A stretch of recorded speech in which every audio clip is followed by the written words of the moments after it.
Hello focus, आज जिस opportunity के बारे में हम लोग आपस में बात करने वाले हैं, ये अपॉर्चुनिटी हमारी national law school of India university में निकाली गई है, जिसको आप सभी लोग एनएलयू बेंगलुरु के नाम से जरूर जानते होंगे। एनएलयू बैंगलोर ने अपनी ऑफिशियल वेबसाइट पे ये डिटेल्ड एडवर्टाइजमेंट पब्लिश किया है regarding recruitment of research fellow. इस पूरे डिटेल्ड एडवर्टाइजमेंट की हर एक डिटेल आप सभी कैंडिडेट्स के साथ शेयर करने से पहले एक इंपॉर्टेंट इंफॉर्मेशन वीडियो की स्टार्टिंग में आप सभी कैंडिडेट्स को देना चाहता हूं। जो भी कैंडिडेट अभी लॉ स्टूडेंट है, लॉ ग्रेजुएट हो चुका है या फिर प्रैक्टिसिंग एडवोकेट है ऑल ओवर इंडिया के किसी भी कोर्ट में, अगर आप लोग चाहते हैं हमारे इंडिया में हमारे लीगल फर्टिनिटी के रिगार्डिंग कोई भी वैकेंसी निकले, चाहे वो आपकी इंटर्नशिप की अपॉर्चुनिटी हो, जुडिशरी की अपॉर्चुनिटी हो, कोई कॉर्पोरेट वैकेंसी हो या फिर सेंट्रल और स्टेट गवर्नमेंट के द्वारा निकाली गई कोई बैंक की वैकेंसी हो,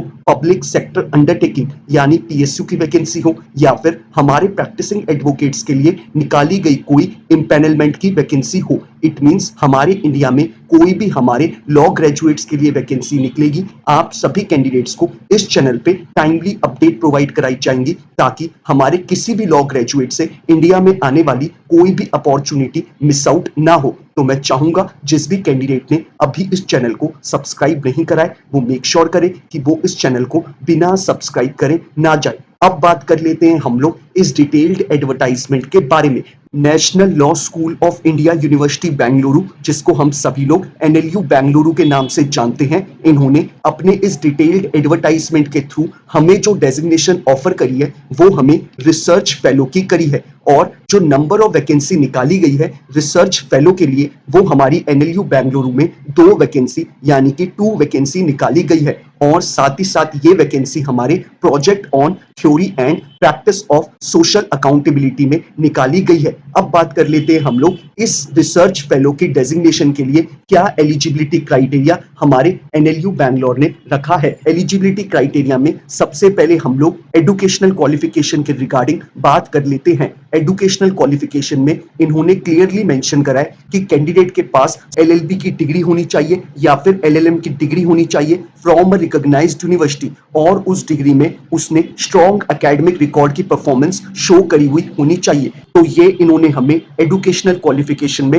इंफॉर्मेशन प्रोवाइड करी है। अगर आप एक एलएलबी डिग्री होल्डर है या फिर एलएलएम डिग्री होल्डर हैं तो आप इनके एजुकेशनल क्वालिफिकेशन के क्राइटेरिया को फुलफिल करते हैं। साथ ही साथ इन्होंने क्लियरली मेंशन करा है कि कैंडिडेट के पास 3 साल से लेके 5 साल का एक्सपीरियंस होना चाहिए, जिसमें गवर्नमेंट के साथ मिलके उसने सोशल पॉलिसी के ऊपर काम करा हुआ होना चाहिए या फिर सिविल सोसाइटी ऑर्गेनाइजेशंस के साथ उसने काम करा हुआ होना चाहिए। यानी कि अगर आपको 3 साल से लेके 5 साल का वर्क एक्सपीरियंस है तो आप इस पूरे प्रोसेस का टाइमली पार्ट बन सकते हैं। साथ ही साथ इन्होंने क्लियरली मेंशन करा है कि कैंडिडेट के पास स्ट्रॉन्ग राइटिंग स्किल्स होने चाहिए, और साथ ही साथ कैंडिडेट को रिसर्च मेथड और फील्ड वर्क में काम करने का एक्सपीरियंस भी होना चाहिए। तो ये इन्होंने हमें एजुकेशनल क्वालिफिकेशन और एसेंशियल क्वालिफिकेशन के रिगार्डिंग इंफॉर्मेशन प्रोवाइड कराई है। अब बात कर लेते हैं हम लोग डिजायर्ड क्वालिफिकेशन के रिगार्डिंग। इन्होंने डिजायरेबल क्वालिफिकेशन में क्लियरली मेंशन करा है कि कैंडिडेट के पास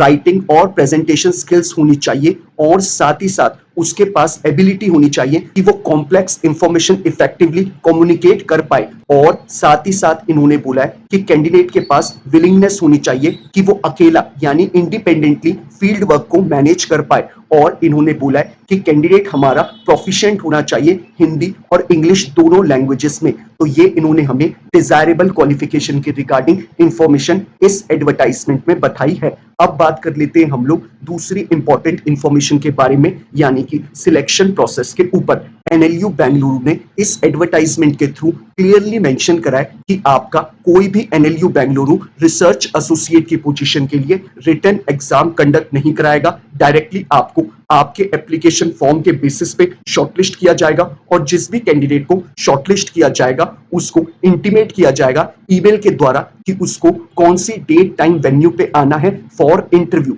यानी कि आपका directly NLU Bengaluru interview conduct कराएगा, और जो भी कैंडिडेट इंटरव्यू को सक्सेसफुली पास करेगा उसको रिसर्च एसोसिएट की पोजीशन ऑफर करी जाएगी एनएलयू बेंगलुरु के द्वारा। अब बात कर लेते हैं हम लोग कि हमें इस पूरे रिक्रूटमेंट प्रोसेस का कैसे पार्ट बनना है। वीडियो के डिस्क्रिप्शन बॉक्स में आप जाएंगे, आपको जो पहला लिंक अवेलेबल है आप उस पर क्लिक करेंगे। क्लिक करते ही आपके स्क्रीन पे जो इंटरफेस खुल के आएगा वो अभी आपके स्क्रीन पे आ रहा है। ये स्क्रीन पे आपके इंटरफेस खुल के आएगा। जैसे ही आप लिंक पे क्लिक करेंगे आपको स्क्रॉल डाउन करना है और स्क्रॉल डाउन करने के बाद आपको यहाँ पे अवेलेबल हेयर पे क्लिक करना है। इस पे आप जैसे ही क्लिक करेंगे डायरेक्टली आपके स्क्रीन पे कुछ ऐसा गूगल फॉर्म खुल के आएगा।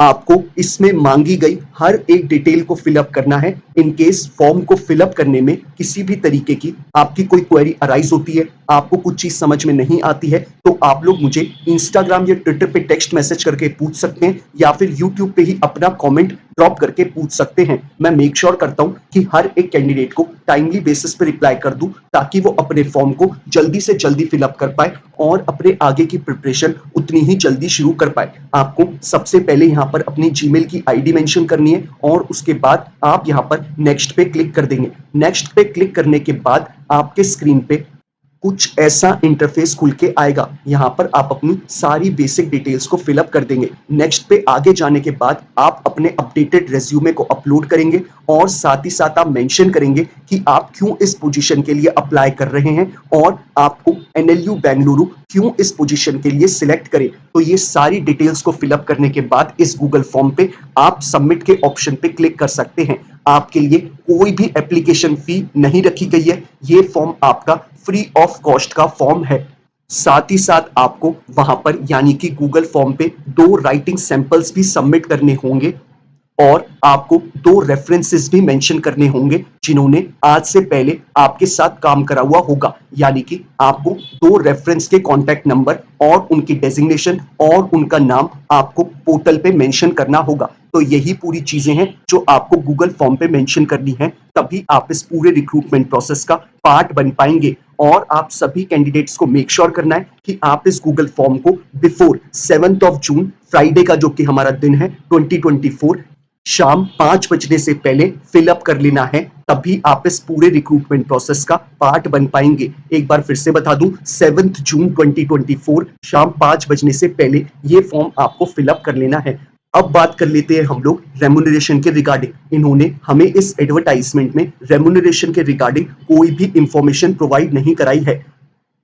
बाकी जो भी इंफॉर्मेशन हमें इस एडवर्टाइजमेंट में बताई गई थी लगभग मैंने आप सभी कैंडिडेट्स को वो बता दी है। बाकी कोई क्वेरी है तो आप लोग मुझे रीच आउट कर सकते हैं। और अगर आप लोगों को ये वीडियो पसंद आया हो तो लाइक शेयर जरूर करिएगा। और अगर आप लोग चाहते हैं कि ऐसे ही हर एक दिन आपको एक लीगल अपॉर्चुनिटी की अपडेट मिलती रहे तो मेक श्योर करिएगा कि आप इस चैनल को बिना सब्सक्राइब करे ना जाए। Thank you so much.